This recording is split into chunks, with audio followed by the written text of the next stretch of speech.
Now we're being told that the only alternative to this bad deal is war. That's just not true. The alternative to this bad deal is a much better deal.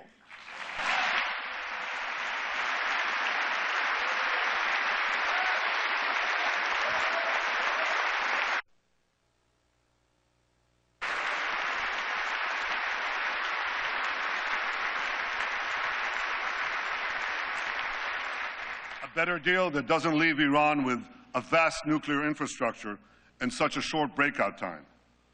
A better deal that keeps the restrictions on Iran's nuclear program in place until Iran's aggression ends.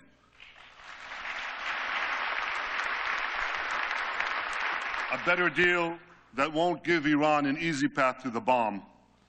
A better deal that Israel and its neighbors may not like, but with which we could live, literally. And no country has a greater stake. No country has a greater stake than Israel in a good deal that peacefully removes this threat. Ladies and gentlemen, history has placed us at a fateful crossroads. We must now choose between two paths. One path leads to a bad deal that will at best curtail Iran's nuclear ambitions for a while, but it will inexorably lead to a nuclear-armed Iran whose unbridled aggression will inevitably lead to war.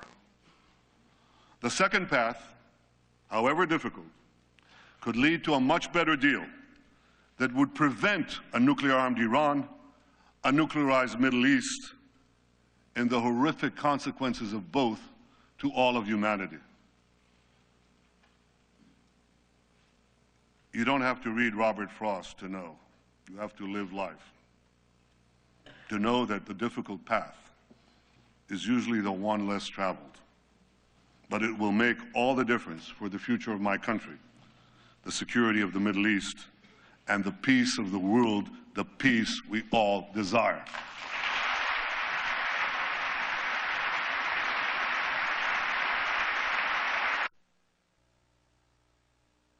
All desire.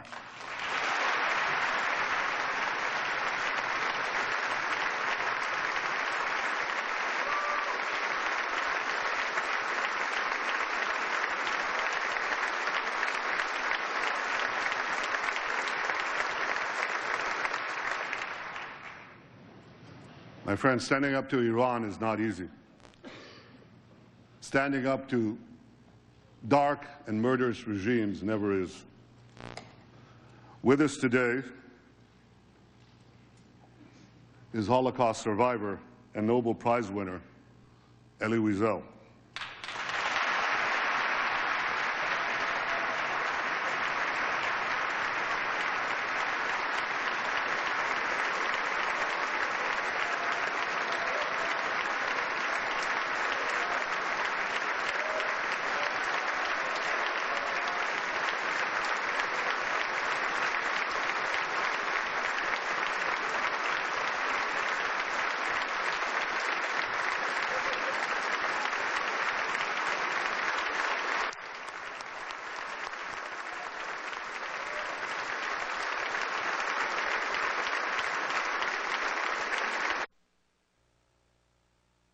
Inspire us to give meaning to the words, never again.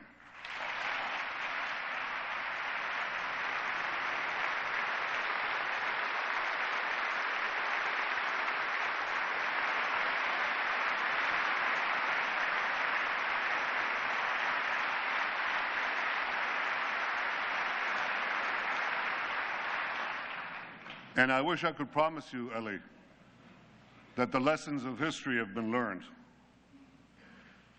I can only urge the leaders of the world not to repeat the mistakes of the past.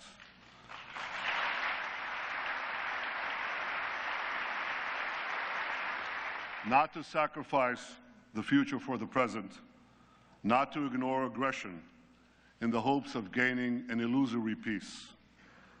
But I can guarantee you this: the days when the Jewish people remain passive in the face of genocidal enemies, Those days are over.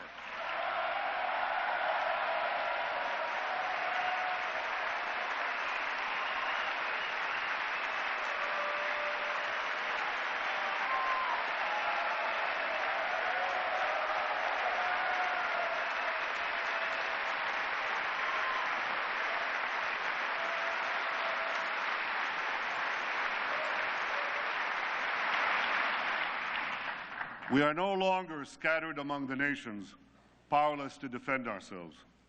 We've restored our sovereignty in our ancient home, and the soldiers who defend our home have boundless courage. For the first time in 100 generations, we, the Jewish people, can defend ourselves.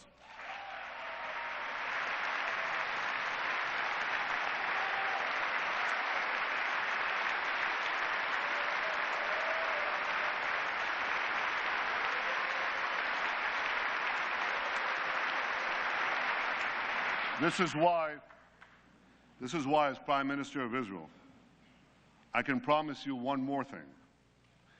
Even if Israel has to stand alone, Israel will stand.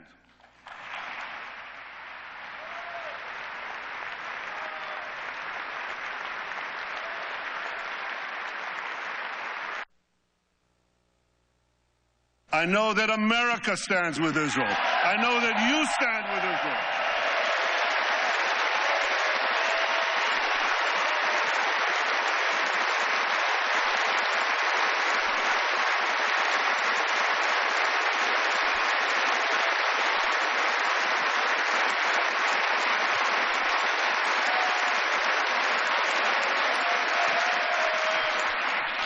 You stand with Israel because you know that the story of Israel is not only the story of the Jewish people, but of the human spirit that refuses again and again to succumb to history's horrors.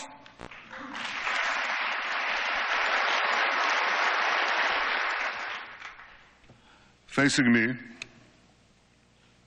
right up there in the gallery, overlooking all of us in this august chamber, is the image of Moses. Moses led our people from slavery to the gates of the Promised Land. And before the people of Israel entered the land of Israel, Moses gave us a message that has steeled our resolve for thousands of years. I leave you with his message today. Chizku v'imtzu, al tiru ve'al ta'artzu mipnehem. Be strong and resolute, neither fear nor dread them. My friends, may Israel and America always stand together, strong and resolute. May we neither fear nor dread the challenges ahead. May we face the future with confidence, strength, and hope.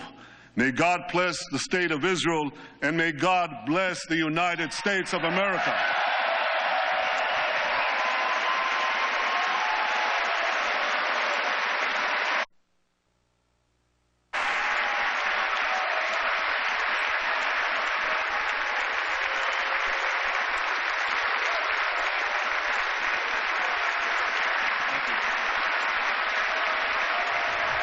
Israeli Prime Minister Benjamin Netanyahu speaking to a joint session of Congress, speaking for about 40 minutes, interrupted by applause, roughly 40 times. Many of them, as you see here, standing ovations by lawmakers from both parties, some of them by one party or another, interrupted nonetheless. In a methodical way, Netanyahu lays out the case against Iran in this speech. He spent the first 16 minutes talking about Iran's support for terrorism throughout the Middle East, saying Iran has goons in Gaza, lackeys in Lebanon, Revolutionary Guard in the Golan Heights, quote, its tentacles of terror reaching throughout the region. Its Shiite militias and troops in Iraq, and Houthi rebels in Yemen. He said Iran may be helping to fight ISIS, but in this case, quote, the enemy of your enemy is your enemy. Turning to the U.S.-Iran nuclear negotiations, he refuted the concerns by the administration that he'd be revealing classified details of the negotiations. He said he would only talk about what's out there. Thank you very much. Thank you all. Adding, quote, you can Google it. Wonderful. Thank you, America. Thank you. Thank you. As he continues to thank the applause there, wrapping up his speech. Thank you. I'm pretty sure he's done. Yes, he is. Netanyahu said this deal doesn't block Iran's path to a nuclear bomb. It paves the path to a bomb. He said no deal is better than this deal. He said Iran already plays a game of, quote, hide and cheat with IAEA inspectors. He brought up the specter at the end there of the Holocaust and mentioned survivor Elie Wiesel in the chamber. He said never again.